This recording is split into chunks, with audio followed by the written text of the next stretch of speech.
Nieħdu ħsieb l-edukazzjoni tat tfal tal-familji nsara, nieħdu ħsieb l-istess familji nsara sabiex anke jkollhom l-abitazzjoni tagħhom. Kif ukoll sabiex nieħdu ħsieb li biex ngħidlek ma jkomplux jitnaqru l-insara li jgħixu fl-art imqazza li huma numru ferm żgħir.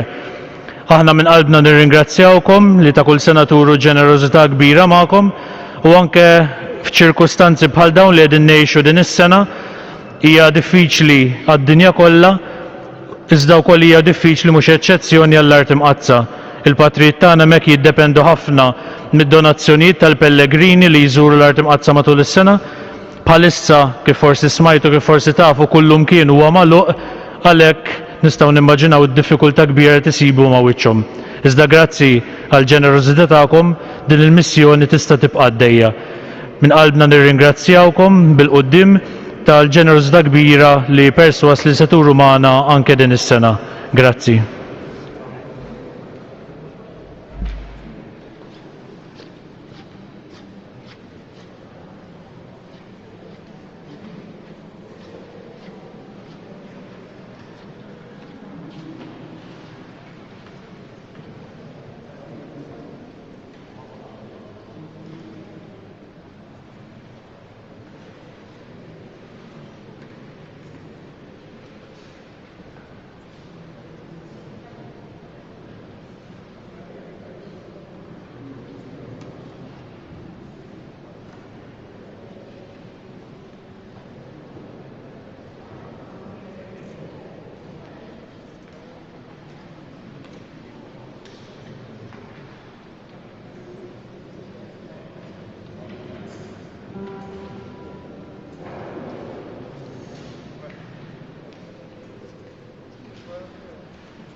Mulej ħnina.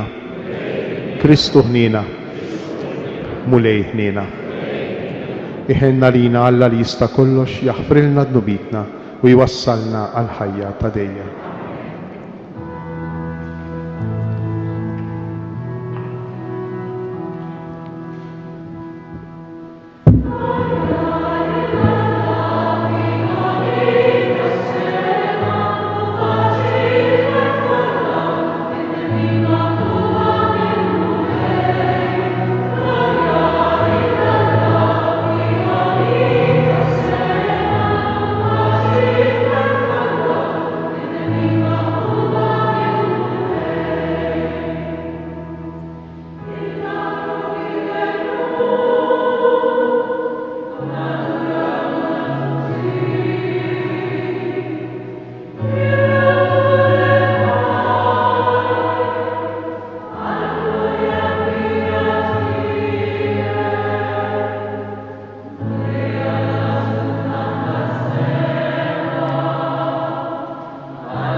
li tolbu. U Alla ta' dejjem li tista' kollox, mexxi l-emil tagħna skont ir-rieda tiegħek biex fisem ibnek il-għażiż inkattru l-emejjel tajba tagħna. Bibnek Ġesu Kristu Sidna li hu Alla u miegħek jgħix u jsaltan flimkien mal-Ispirtu Santu għal dejjem ta' dejjem. Amen.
Għal mill-ktieb tal-profeta Ġona. Il-kelma tal-mulej waslet lil Ġona u qallu: mur f'Ninwe il-belt il-kbira u xandrila li ngħidlek jien. U Ġona qam u mar f'Ninwe kif qallu il-mulej. Issa Ninwe kienet belt kbira għall-aħħar, trid 3 ijiem biex timxija.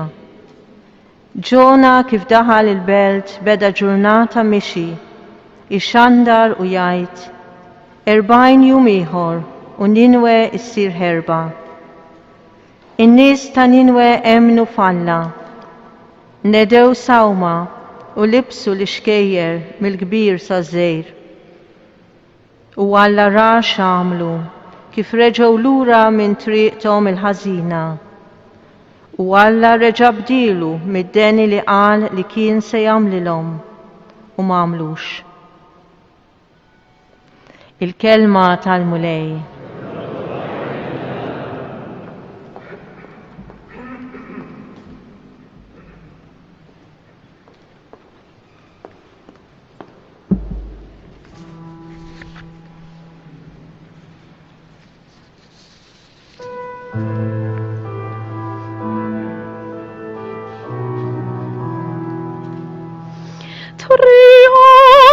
Triatek mulej arrafni.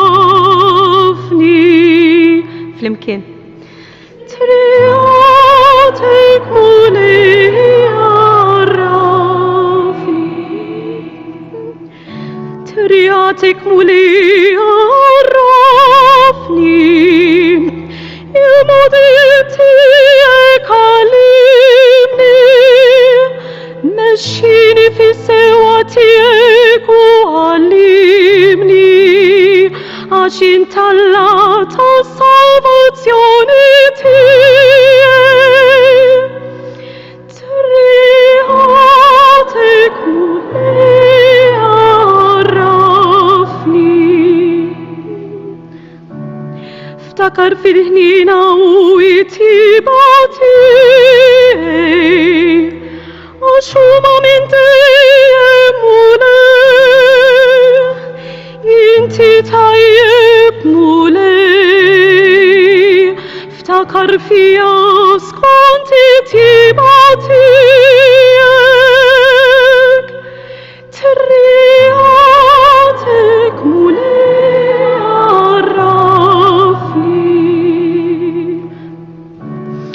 طيب وسوا المولي عليك يريد ريتوني الهاتيا يمشي لمسيكنا في السوا يعلم للفايرين تريتيا ترياتك مولي عرفني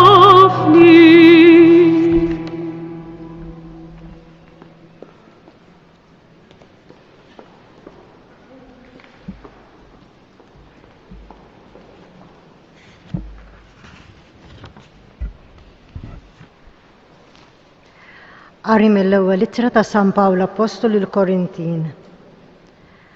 Dan ngħidilkom ħuti, iż-żmien qsar. Ħajkunu mela dawk li għandhom mara bħalli kieku ma għandhomx. Dawk li jibku bħalli kieku ma jibkux. Dawk li jifirħu bħalli kieku ma jifirħux. Dawk li jixtru bħalli kieku ma għandhom xejn. Dawk li jgawdu d-dinja bħalli kieku ma jgawduwix, għax is-sura ta' din id-dinja għad tgħaddi. Il-kelma tal-mulej.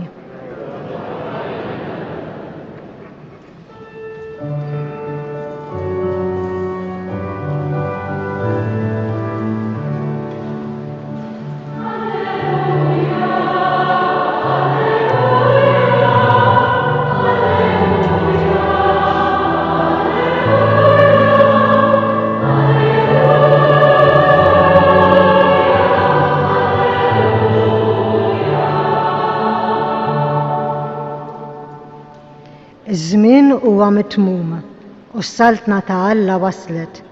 Indmu u emmnu fl-Evanġelju.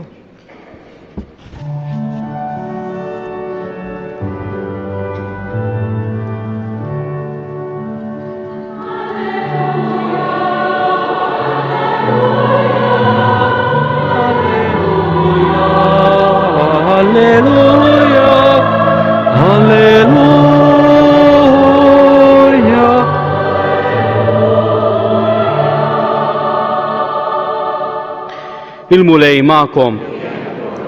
Qari mill-Evanġelju skont San Mark.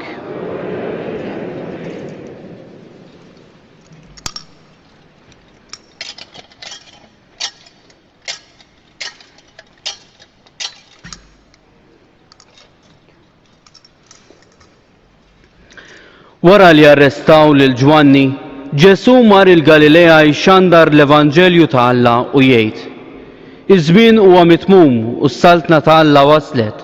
Indmu u emmnu fl-Evanġelju. Waqt li kien għaddej max-xatt il-baħar tal-Galilea, lemaħ lil xmun u ħu Ħindrin qegħdin ikalaw ix-xbiek fil-baħar għax kienu sajjieda. U Ġesu qalilhom: Ejjew warajja u nagħmel minkom sajjieda tal-bnedmin. U minnu fih telqu xbiek u marru warajh. Wara li mexa ftit ieħor ra lil-ġagbu ta' Zebedew u lil ħuh Ġwanni fid-dajsa qegħdin isewwu x-xbiek. U minnu fih sejħilhom. U huma telqu lil missierhom Zebedew fid-dajsa mal-lavranti u marru warajh.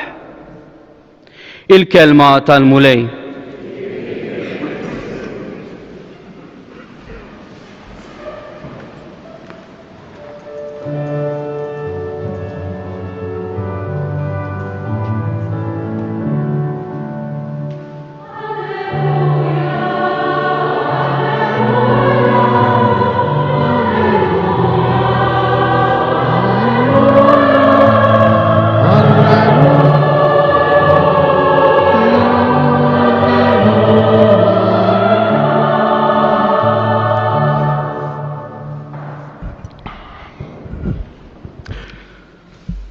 Ma nafx jekk iltqajtux xi darba ma xi ħadd jew forsi ġrat lilna stess illi nibdew nħossuna għajjenin fejn qabel kont timxi mingħajr ma taqta' nifsek jibda jinqata' n-nifs. Fejn qabel kont titla' tara qisek mhux inti tibda tbati biex titilgħu. Fejn qabel qatt ma kont tħoss l-ebda wġieħ tibda tħoss xi wġieħ hawn u hemm forsi forsi anke f'sidrek u tmur tagħmel it-testijiet. U t-tabib jgħidlek isma' ħabib tieħu ħsieb qalbek. U tibda tagħmel id-dieta, u tibda tieħu l-mediċina, u tibda forsi tagħmel anki eżerċizzju, forsi jekk ikun hemm bżonn tagħmel operazzjoni biex terġa' tiġi f'postok. Għax għal xejn minn barra tidher perfett, tidher sabiħ jew sabiħa, kollox preċiż. Jekk il-qalbi minsusa, jekk il-qalbi intakkata. Forsi qed ngħixu f'soċjetà illi ħafna, forsi l-ewwel wieħed jien, nieħdu gost inkunu l-idejn, nieħdu gost inkunu r-ras, nieħdu gost inkunu l-wiċċ, nieħdu gost inkunu x-xar, nieħdu gost inkunu s-saqajn biex niġru, biex nagħmlu, biex niddiru. U maħniex nikkuraw biżżejjed il-qalb. Kieku il-Knisja hija ġisem kif il-fatti il-ġisem mistiku ta' Kristu. U jkollna nifirdu ftit l-organi ta' dan il-ġisem minn xulxejn, ma nsibux bitqila, ma nsibux diffiċli biex ngħidu l-qalb ta' dan il-ġisem hija l-ħajja tat-talb. Hija l-ħajja tar-riflessjoni, l-ħajja tal-kontemplazzjoni. Jiena naħseb li kollha kemm aħna ikollna esperjenzi fil-ħajja tagħna ta' kuljum. Meta ngħidu kos kemm hu sew tieqa' ftit kultant, kemm tħossok fil-paċi. Anki dawk il-ftit momenti li forsi tkun il-Knisja, illi forsi huma l-ittwal, illum huma l-ittwal momenti li fihom tpoġġi bil-qiegħda, bi kwietek. Għax il-bqija tal-ġurnata hi ġirija waħda, sfrenata. Imbagħad jiġu momenti bħal dawn tal-lejla tkun bi kwietek u tħoss il-paċi, tħoss il-kwiet fil-qalb tiegħek.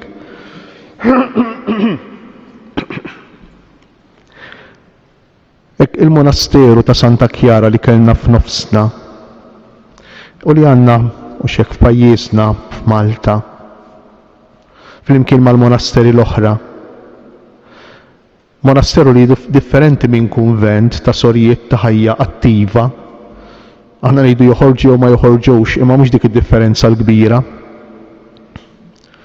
Differenza l-kbira tinsab u xek fil-karizma, fl-iskop tal-ħajja. Fil-waqt li kemm ir-reliġjużi, sorijiet, patrijiet u anki aħna s-saċerdoti suppost nieħdu ħsieb il-qalb. Imma flimkien mal-qalb iridu nieħdu ħsieb l-idejn, ir-ras, kultant ix-xar, il-wiċċ, is-saqajn. Il-monasteri jieħdu ħsieb biss il-qalb ta' dan il-ġisem. Għax il-ġisem ta' Kristu, il-Knisja, il-komunità li temmen mingħajr ħuġġieġa kbira taqbad ta' mħabba li tiġi mit-talb minn relazzjoni intima, kontinwa mal-persuna ta' Ġesu. Il-ġisem jibda jgħejja, jibda jaqta' qalbu jitla t-taraċ, jibda jħosslu ġieħla u lem, jibda jaqa' biċċiet. Jibda jaqa' biċċiet. Din hija l-verità. Il-verità. U jalla aħna ma nkunux dak il-ġisem li jagħti każ tal-organi kollha l-oħra u jinsa l-iktar ħaġa importanti, jinsa l-qalb. Jinsa l-qalb. Kemm fuq livell personali, kif ukoll fuq livell parrokjali u iktar fuq livell dioċesan, fuq livell ta' komunità li temmen miġbura hawnhekk fil-Knisja Awċija. Ekku jiena nixtieq li llejla fil-waqt li nrott ħajr lil Alla f'dan il-jum hekk importanti, il-jum tal-kelma ta' Alla, il-jum li fih il-Papa ddedika biex l-insara kollha aħna l-koll nieqfu naħsbu nirriflettu fuq l-importanza ta' dan ir-rigal, ta' dan id-don li tista' tilqgħu biss bil-qalb. Dan id-don ma tistax tilqgħu b'moħħok, ma tistax tilqgħu biss bidejk, ma tistax tilqgħu biss bil-bqija tal-organi ta' ġismek jekk mhux l-iktar ħaġa importanti jekk ma nilqgħux bil-qalb. Ekku f'dan il-jum tal-kelma tal-la nixtieq verament li dan il-moment ta' ringrazzjament tal-att il-ħajr lill-Alla iservu ukoll għalina l-koll, il-koll kemm aħna uċċejn li ngħixu f'din il-gżira. L-ewwel qabel kollox għalija.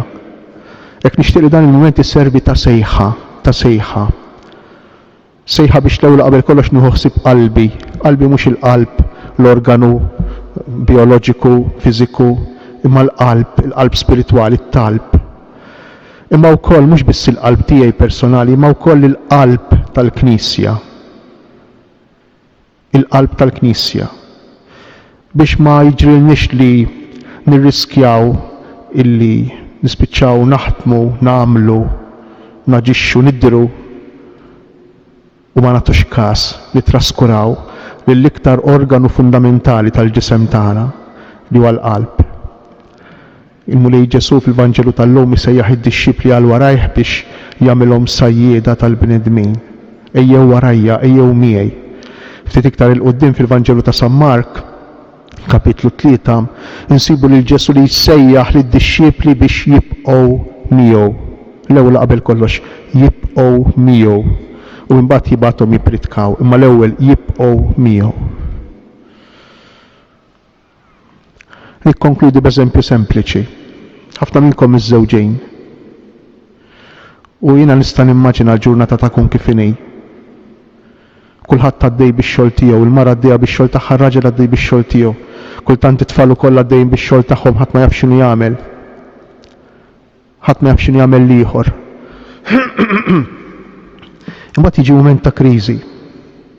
Il-mara tħossha abbandonata, ir-raġel jibda jissuspetta. U tibda jgħid ma x'inhu jiġri? X'inhu jiġri? Għax ma ħadniex ħsieb il-qalb. Ma ħadniex ħsieb ir-relazzjoni ta' veru. Forsi konna nistinkaw u naħdmu minn għalina għall-familja u insejna nieħdu ħsieb il-familja. Insejna nieħdu ħsieb ir-relazzjoni. Jalla dan ma jiġrilniex fil-familji tagħna, jalla dan ma jiġrilniex fil-Knisja tagħna.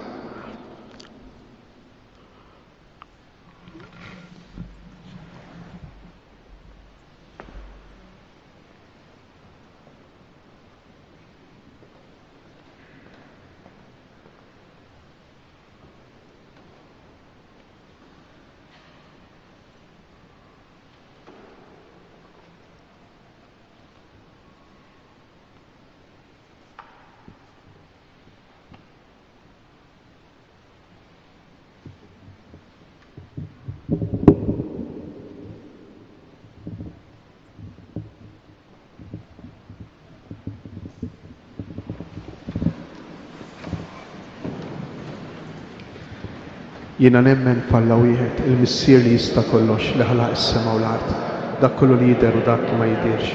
U f'mulej wieħed Ġesu Kristu, ibn waħdini ta' Alla, imnissel mill-missier qabel kull żmien, Alla minn Alla, dawn minn dawn. Alla veru minn Alla veru, imnissel mhux magħmul, natura waħda mal-missier u bih sar kollox.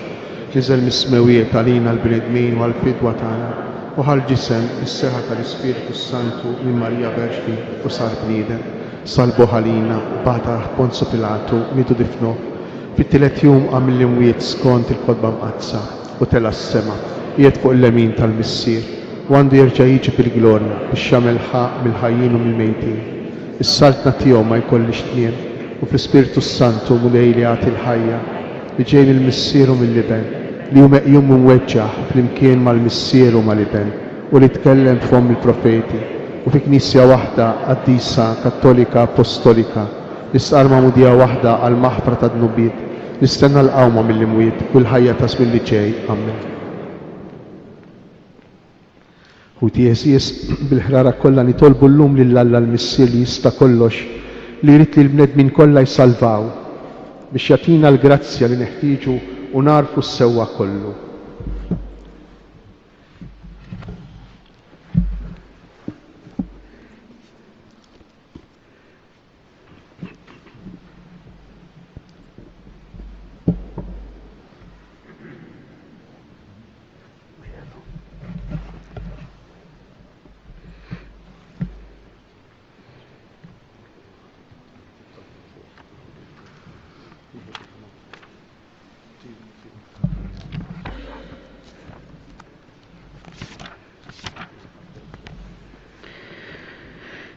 Iqaf mulej mal-Knisja tiegħek hija u tistedinna nindmu nemnu l-bxara tajba tas-salvazzjoni nitolbu.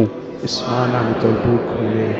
Anqal fil-bnedmin kollha tad-dinja soba għal ħtijietom kif anqalt lin-nies ta' Ninwe biex ibedu minn fuqhom il-kastigi li jistħoqilhom ta' dnubietom nitolbu. Ismana nitolbuk mulej. Daħal fis-saltna tiegħek tal-għena tas-slim lill-bnedmin ħutna li fid-dinja laqgħu bil-qalb il-bxara tajba tas-salvazzjoni nitolbu. Ismana nitolbuk mulej.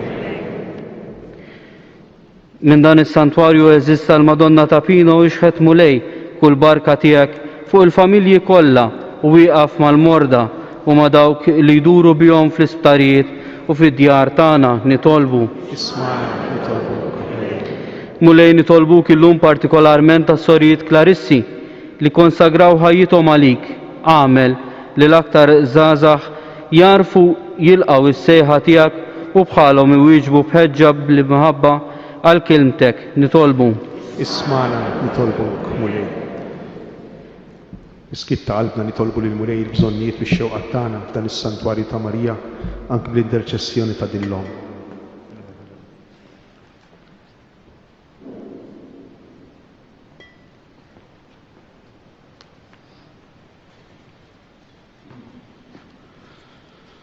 U Alla kienu qawwatana inti il-bidu ta' kull tieba isma' t-talb tal-Knisja tiegħek u għamel li dak li qegħdin nitolbu bil-qima kollha nitolbuh fis-sewwa bi Kristu Sidna. Amen.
Jitolbu ħuti biex is-sagrifiċċju tiegħi u tagħkom ikun joġob l-Alla l-Missier li jista' kollox.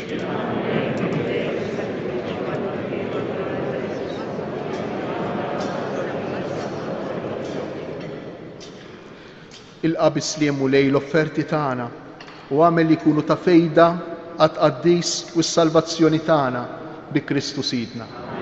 Il-mulej magħkom, nerfgħu qlubna l-fuq. Nisuħar lill-mulej Alla tagħna. Sewwaw xieraq tas-sew mulej tajjeb u taġid għalina li dejjem u kullimkien inroddulek ħajr. Aħna nafu li għall-glorja tiegħek bla qies inti twieżen lilna bnedmin dgħajfa u tipprovdilna wkoll għajnuna mill-istess natura dgħajfa tagħna. Bekk intader u tħenna l min jintilef u minn fejn ikun ġarrab it-telfien twassallu s-salvazzjoni tiegħek bi Kristu Sidna. Bih il-qtajja kollha tal-anġli ferħana għal dejjem quddiemek iqimu l-kobor tiegħek. Flimkien ma tagħhom ilqa' nitolbuk it-tifħir tagħna waqt li magħhom nifirħu u intennulek. Qaddis.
Qaddis tassew int mulej inti lajn ta' kull qdusija.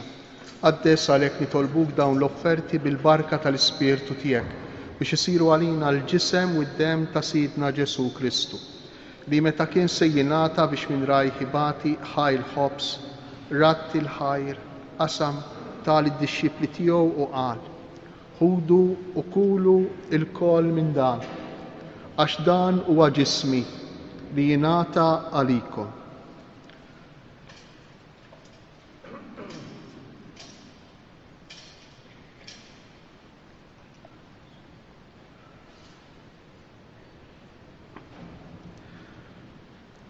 Ekk ukoll wara l-ikla ħal-kalċi reġa' ratti l-ħajr tal id-dixxipli tiegħu u qal: ħudu u ixorbu minnu l-kol, għax dan huwa l-kalċi ta' demmi tal-patt il-ġdid li jibqa' dejjem, id-demm li jixxerret għalikom u għall-bnedmin kollha għal maħfra tad-dnubiet. Għamlu dan b'tifkira tiegħi.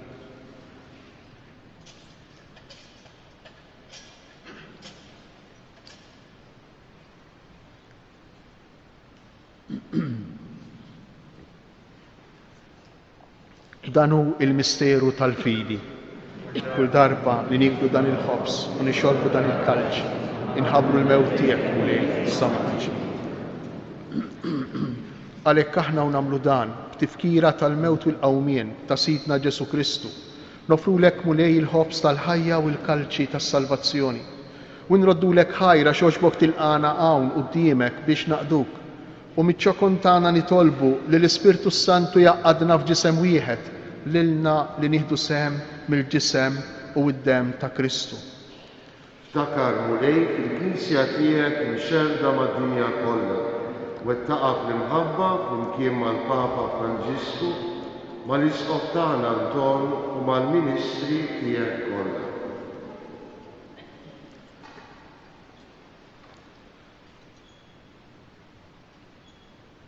Fakru kol skutna li raqdu bit-tama tal-qawmin, mod partikolari għarru Teresa Testudu Marjet Milderi, daħħalhom qudiemek fid-dawl tas-sebtijiet.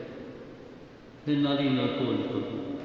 Għati lilna wkoll il-wirt tal-ħajja ta' dejjem, flimkien mal-Verġni Mqazza Alla Marija, mar-Raġel Ġustappa San Giuseppe, mal-Apostli u l-Qaddisin kollha li jgħixu fil-ħbiberija tiegħek sa mill-bidu tad-dinja.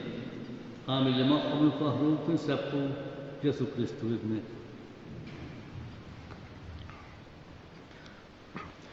Bi Kristu, ma' Kristu, fi Kristu, jingħata lilek Alla Missier li tista' kollox flimkien mal-Ispirtu Santu kull ġieħu glorja għal dejjem ta' dejjem. Amen.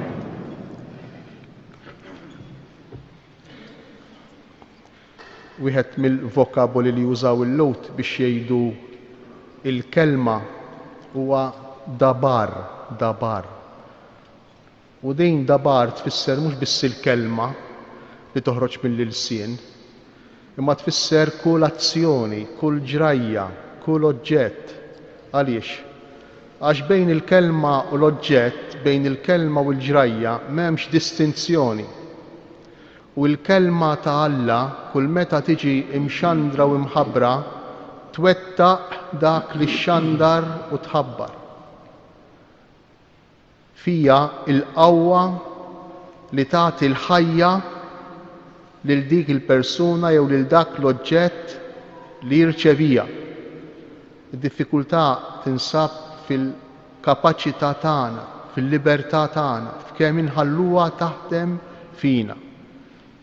Ejjew aħna nitolbu t-talba tal-missierna, aħna ngħidu tiġi saltnatek, aħna ngħidu ikun li trid int, niftħu l-qalb tagħna beraħ, ħalli ma nxekklux, ħalli ma nfixklux din il-kelma li għalkemm qawwija fi anfisha tiddependi ħafna mill-libertà tagħna jekk irridux li titwettaq fina jew le.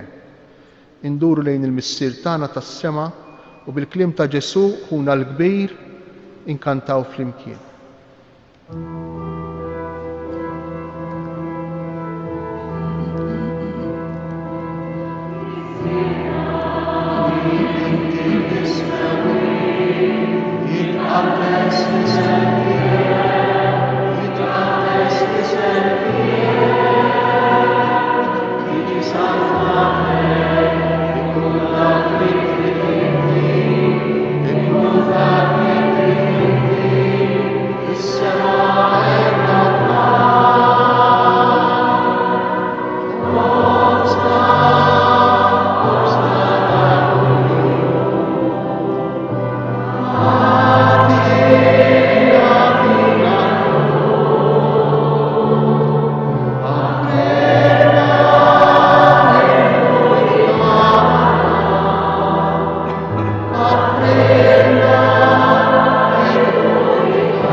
Eħlisna nitolbuk mulej minn kull deni, għatina fit-tieba u l-ħnina tiegħek il-paċi fi żmienna, biex inkunu ħielsa dejjem mid-dnub u imħarsa minn kull inkwiet, aħna u nistennew u nittamaw lejna u l-miċja tas-Salvatur tagħna Ġesu Kristu. Mulej Ġesu Kristu li jett l-apostli tiegħek inħallilkom isliem natikom islim tiegħi, la tħarix lejn nubitna. Iżda ħares lejn il-fidi tal-Knisja tiegħek, għatija sliem u l-għaqda li jien trid fija, int li tgħix wis-saltan għal dejjem ta' dejjem. Il-paċi tal-mulej tkun dejjem magħkom.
Danu il-ħaruf ta' Alla, danu Ġesu il-kelma tal-missier, danu li jerfa' fuq il-ħtija tagħna.